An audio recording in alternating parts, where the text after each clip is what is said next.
Laws. Oof. And what are laws?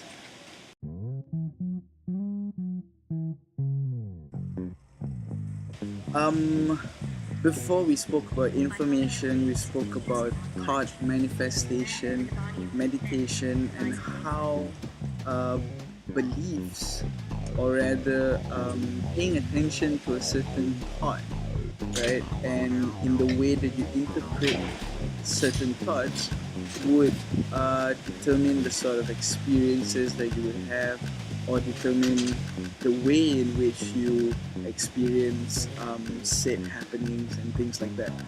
Now, this is the basis of law of attraction, and it's saying that anything that you believe in, and if you believe in positively, meaning you channel positive energy, high vibrational energy, uh, into the thought through attention, through spending time, then these things would manifest in your life.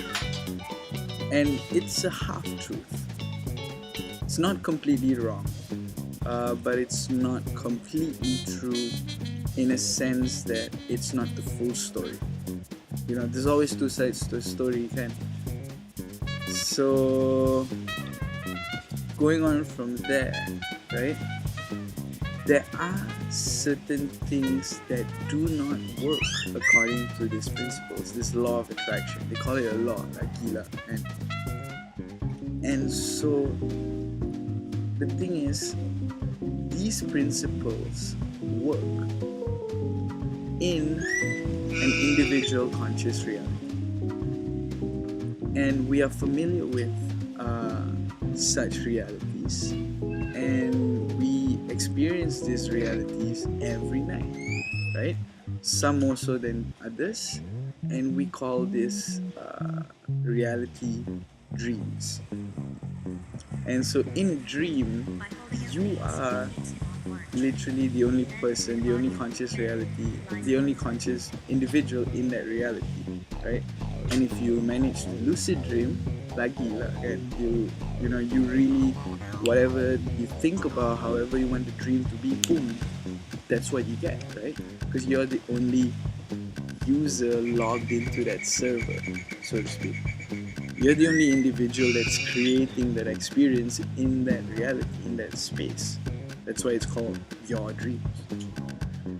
And so in those individual conscious realities, whatever truths or concepts or ideas that is talked about the law of attraction, it works beautifully, works perfectly. Boom, positively think about a chick, a car, I want to be a fucking dinosaur. Yeah, fuck yeah, you can experience all that. But then when you come back to this reality, what we call the real world, then things don't seem to work very well according to the law of attraction. And that is when most people get the opportunity to say, this is all bullshit. There's a reason for that. See you around.